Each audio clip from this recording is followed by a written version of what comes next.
I'm Nicole, the only financial expert you don't need a dictionary to understand. It's time for some money rehab.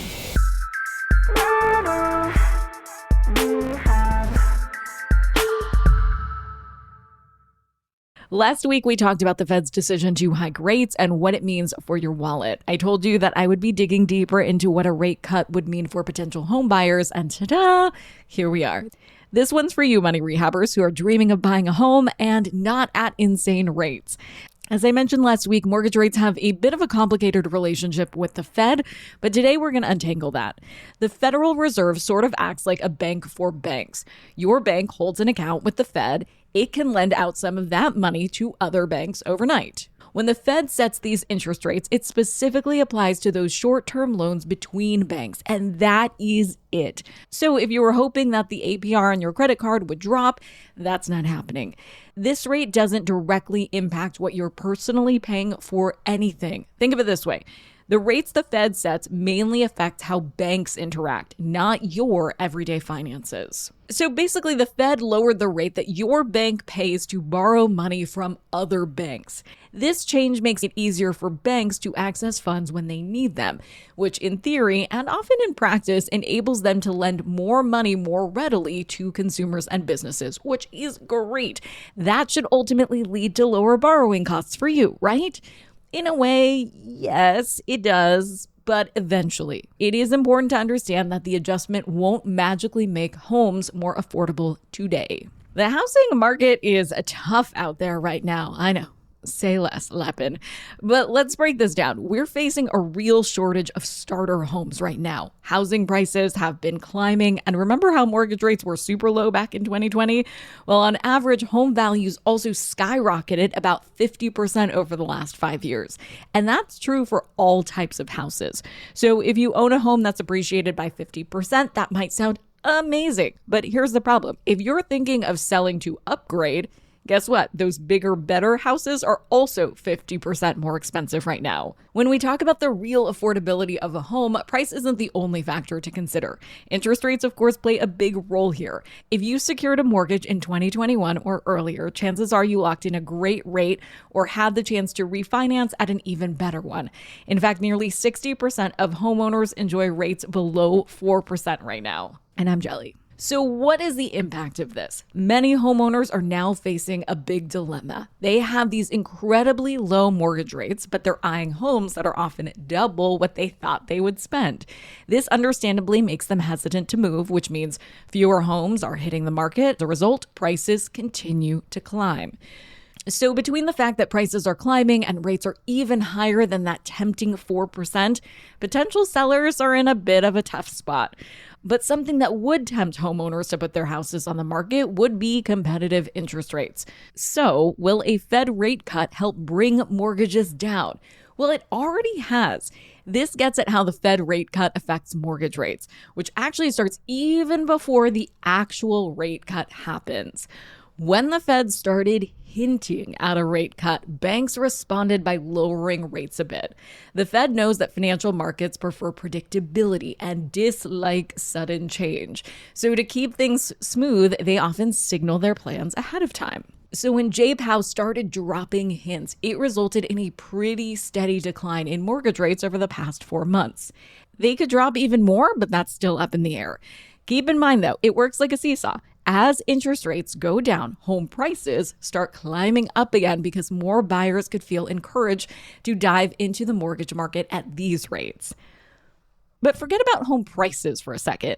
Let's once and for all answer this question. If the Fed put interest rates at 4.75%, why the heck is 4.75% not the average mortgage rate right now? Well, even though banks are charging each other 4.75% for overnight loans, they typically charge their customers more than that. And that's something that's called the prime rate.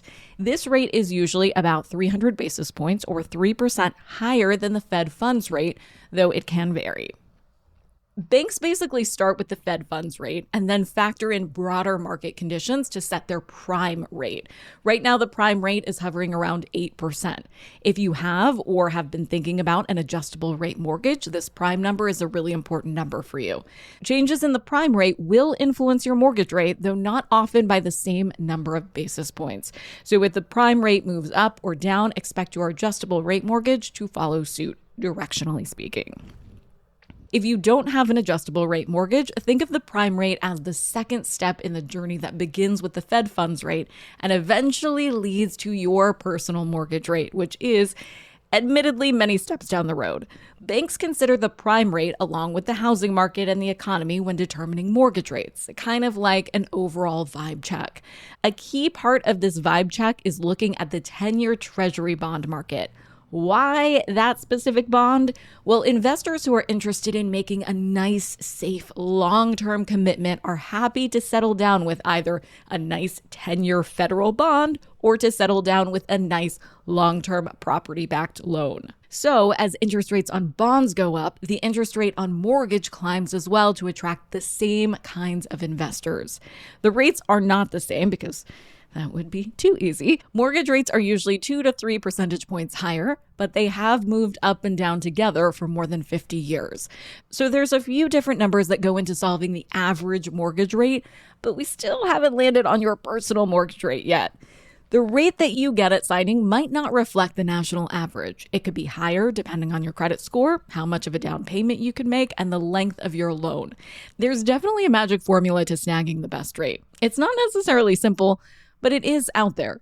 To set yourself up for maximum success, make sure your credit score is in tip-top shape, save for the largest down payment you can manage, and consider going for a 15-year loan instead of a 30-year loan. It will save you a ton of money in the long run. Sure, the housing market isn't that awesome right now, but by opting for that shorter loan, putting down a larger payment, and maintaining a solid credit score, you're paving the best path forward for buying your house, even if the Fed slashing rates doesn't magically lower your mortgage rate. For today's tip, you can take straight to the bank. When we chat about mortgage rates, you'll often hear the term discount points or simply points. So what are they? Well, points are essentially 1% of your loan amount. If you pay this fee upfront to your lender, they'll lower your interest rate. It's really important to note that this is a fee and not part of your loan, which means it's only a smart move if you plan on staying in that home for more than 5 years. If you're thinking at all about moving in less than 3 years, you probably won't save enough to justify the cost. However, if you envision yourself in that home forever and ever at the end, it's usually well worth it. Money Rehab is a production of Money News Network. I'm your host, Nicole Lappin. Money Rehab's executive producer is Morgan Lavoie. Our researcher is Emily Holmes. Do you need some money rehab? And let's be honest, we all do. So email us your money questions, moneyrehab@moneynewsnetwork.com, to potentially have your questions answered on the show or even have a one-on-one intervention with me. And follow us on Instagram @moneynews and TikTok @moneynewsnetwork for exclusive video content. And lastly, thank you. No, seriously, thank you. Thank you for listening and for investing in yourself, which is the most important investment you can make.